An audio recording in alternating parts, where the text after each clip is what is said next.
All right, so that was talking about atoms. Now we're going to talk about ions. So here we're going to be talking about things that have a charge. So when you're doing these problems and you're working through these questions, make sure you know what the question is asking you. Is it telling you, is it giving you an ion? Is it giving you an atom? Now, when you have anions,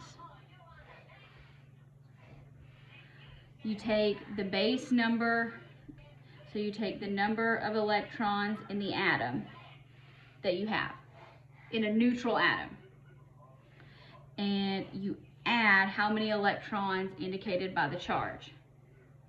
So fluorine, which is 1s2, 2s2, 2p5, becomes the fluorine minus 1 anion, which is 1s2, 2s2, 2p6. It's a cool kid.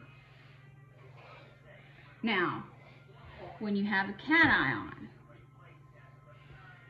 you're actually going to subtract the number of electrons that's indicated by the charge from the neutral atom.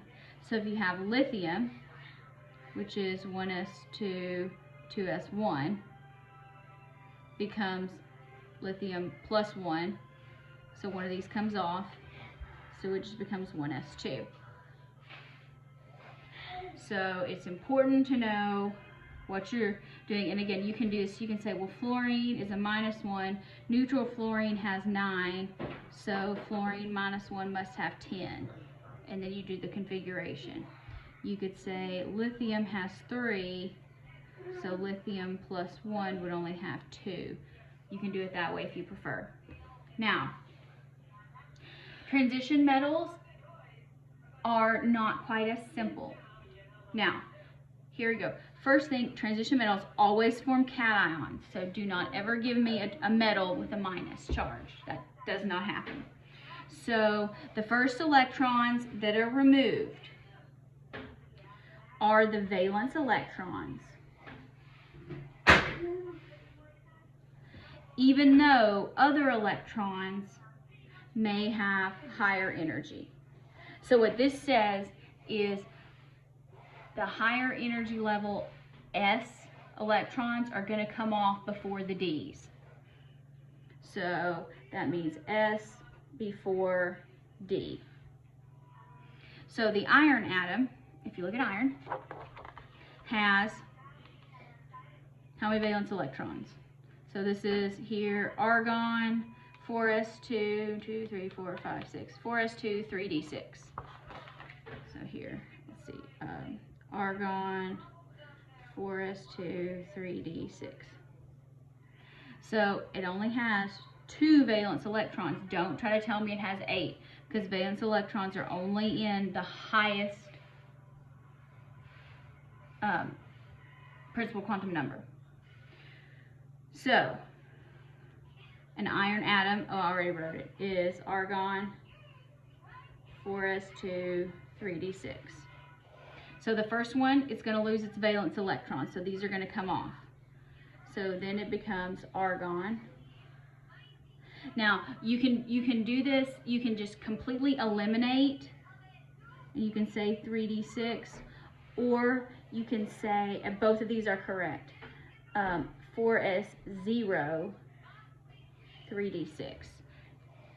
I tend to like this one personally because it helps me keep track of my diagonal rule and my full half-full sublevel rule. But again, if you want to just eliminate it completely, it's totally fine. Now, then look here. How many electrons can a d orbital hold? If you said 10, you're correct. How many does this have? 6. Remember the full half-full sublevel rule. 6 is really close to 5, right? Yes, it is. If you don't agree, well, you're wrong. 6 is really close to 5.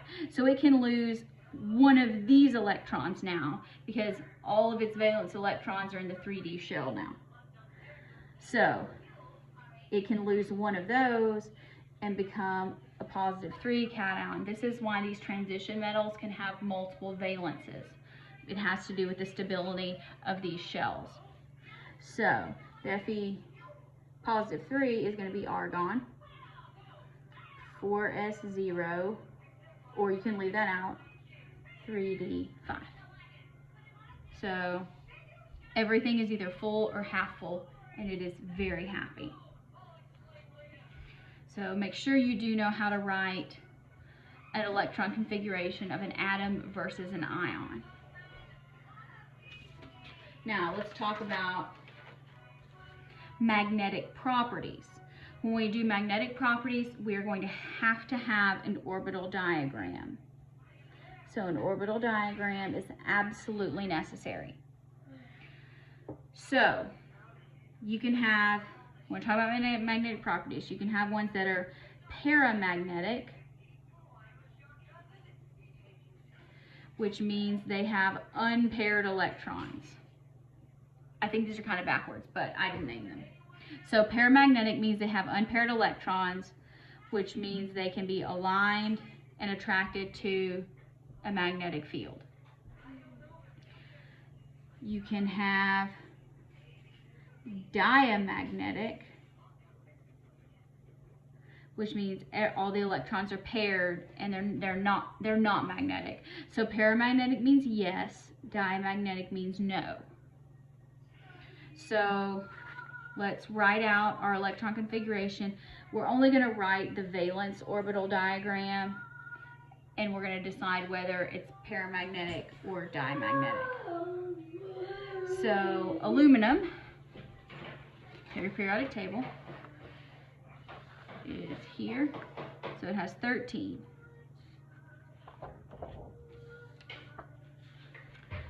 So aluminum is 1s2, 2s2, 2p6, 3s2, 3p1. So let's only draw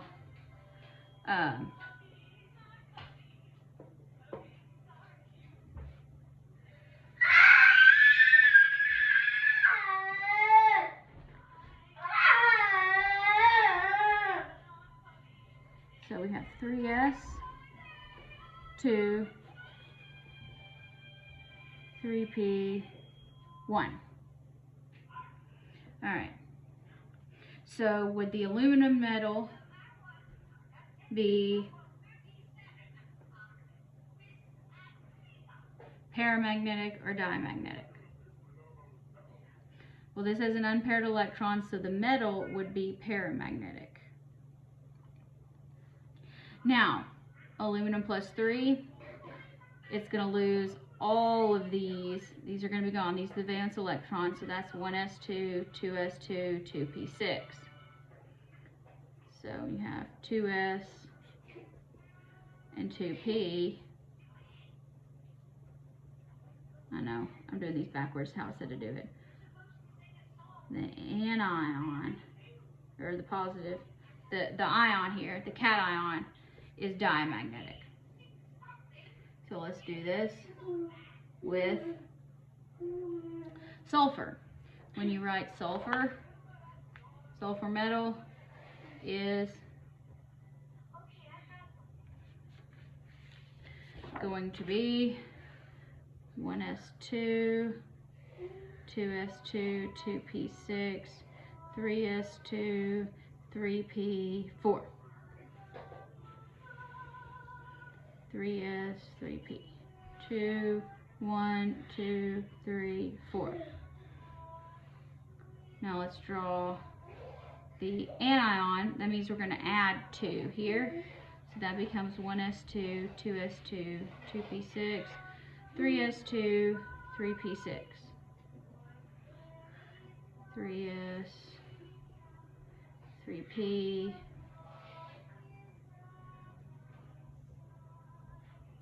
So this is also a diamagnetic anion, or ions. This is diamagnetic.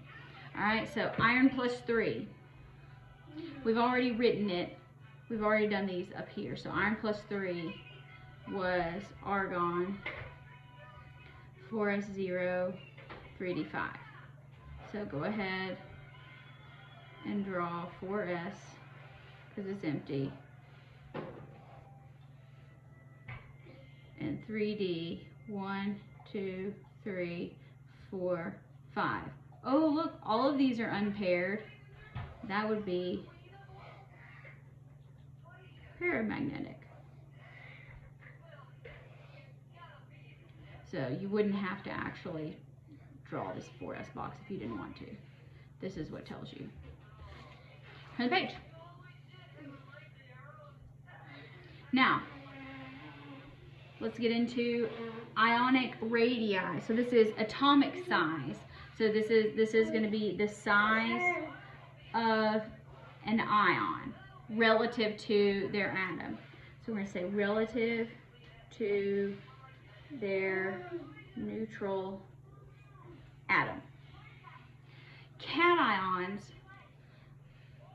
are always going to be smaller than their neutral atoms because they have the same amount of positive charge, but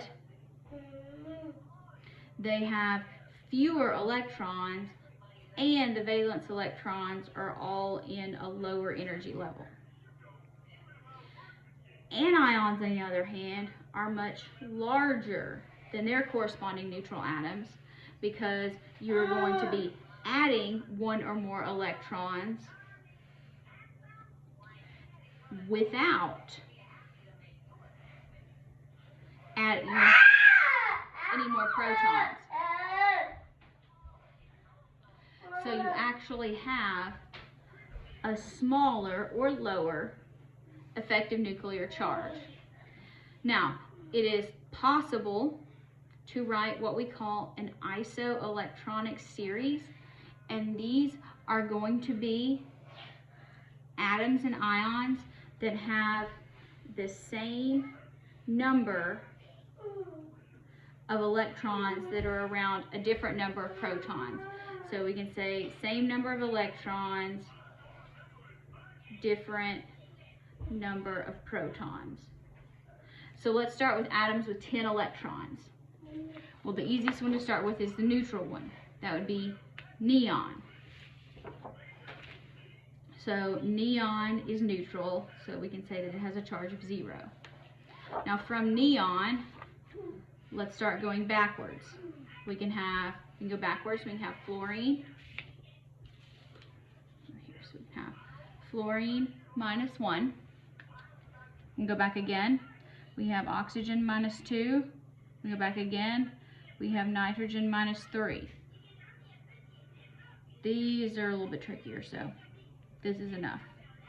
All right, so now we can also go forward. We can have sodium +1. We can go forward again. We can have magnesium +2. And we can go forward one more time, and we can have aluminum +3. So that is 1, 2, 3, 4, 5, 6, 7. 7 different species that have a different number of protons, the same number of electrons. They all have 10 electrons. So let's see, what's going to be bigger, sulfur or the sulfur anion? You should say, because we're trying to choose the larger one, so you should say this one is larger because the anions are larger than their neutral atoms. Calcium or the calcium ion? You should say calcium because anions are smaller than their neutral atoms. Now think about this one, bromine or krypton. We need to look at these. So bromine or krypton, which one's going to be bigger? The bromine -1 or the krypton?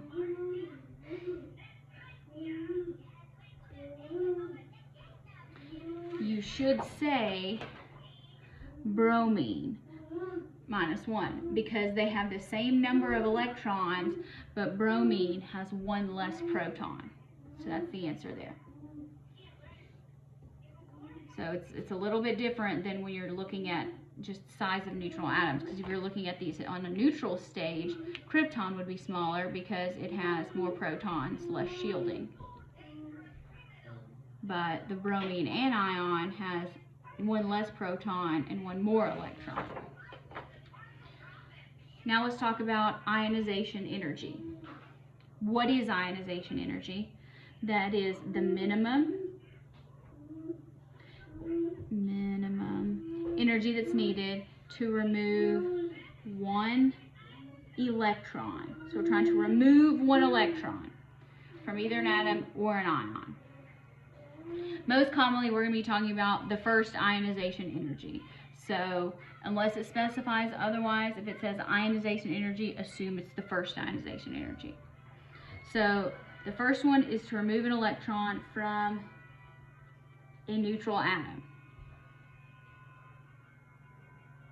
The second ionization energy is to remove another electron from a +1 ion. So, trends here. First ionization energy decreases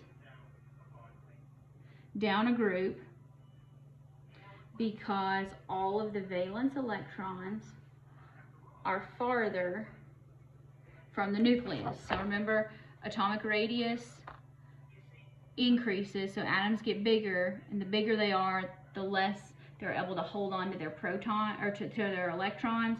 So it's a lot easier to just pluck one off. Next, first ionization energy tends to increase as you go across the period. So from left to the right, ionization energy increases because that effective nuclear charge, the atoms get smaller, so they're holding on to those electrons more tightly. So the effective nuclear charge also increases.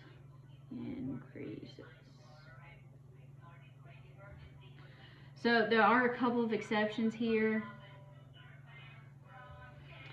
Boron is an exception. Boron is right here because the first 2p electron is actually easier to remove because those electrons are actually shielding it. But that's kind of weird. But now oxygen has a lower ionization energy than what you would expect it to have because the two electrons that are sharing the orbital actually repel each other. So remember, oxygen in the valence shell is 2s and 2p. 1, 2, 3, 4. So remember, these charges are both negative, so they repel each other. So because of that, it's actually easier to pull one of these off. So it's going to say, oh yeah, you can just have that one. You can have that one, and then I'll be full and half full, and I'll be super happy. So let's kind of look over here, and let's look on the periodic table. Say which one has a higher first ionization energy, meaning which one is it going to be harder to remove that electron from. So aluminum or sulfur? Aluminum or sulfur? Which one is it going to be hardest to remove the electron from? You should say sulfur because ionization energy increases across the period. So sulfur is harder to remove an electron from. So arsenic or antimony? Which one is it harder to remove from? You should say arsenic, because as you go down the group, it's easier. You have lower ionization energy. It decreases. Nitrogen or silicon?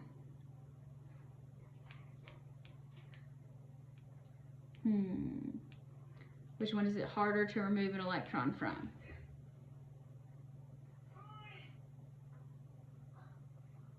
It's harder to remove from nitrogen because not only is it higher up, so it has a higher ionization energy because it's higher on the table, it's also further to the right. So there's higher effective nuclear charge. The last one is oxygen or chlorine. So oxygen or chlorine, which one is going to be harder to remove an electron from?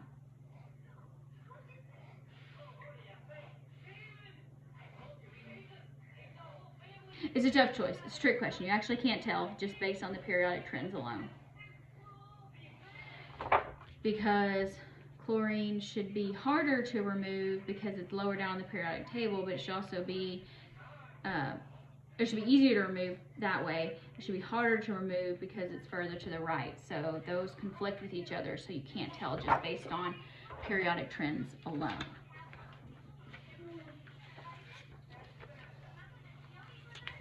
Now, there are trends in successive ionization energies. I'm just going to touch on this briefly. So after you've already pulled one electron off, to remove each additional electron costs even more energy. Because when you pull off an electron, you're going to have a shrinkage or a smaller atomic radius. So the atoms get smaller, or the ions get smaller as you're making them positive, because they have more protons than the electrons, and then the outer electrons move in closer to the nucleus, so it's harder to remove. There is also a regular increase in the energy required to remove each successive valence electron. And then by the time you get to where you're starting to remove the core electrons, there is a colossal increase. Because if you think that ion wants to give up its full 8 electrons, no, not at all. Not at all, because the full shell is very, very stable. Now let's also talk about electron affinity and metallic character. Metallic character has to do with how closely an element actually meets the malleable, ductile, conduction, and ionization properties of ideal metals. So metallic character has a periodic trend. You know that the big staircase divides metals, non-metals. So looking here to here, you can probably tell how metallic character is going to happen. Metallic character decreases as you go from left to right, because metals are on the left and non-metals are on the right. That makes sense. Metallic character increases as you go down a column. So non-metals are always at the top, so they tend to be in the top right. And you can actually get some metals even down here on the right side. So now let's try this. Which one is going to be more metallic? Tin or, I think it's tellurium. Tin or tellurium? Which one's going to be more metallic? You should say tin, because it decreases as you go to the right. Lead or antimony? Which one is more metallic? You should say lead, because it's further down and it's to the left. Oh, well, I just did lead. But if we do phosphorus or antimony, antimony would be non-metallic. Germanium or indium? Which one's going to be more metallic? You should say indium. Sulfur or bromine? Which one is more metallic? The correct answer is neither one of them. You can't tell.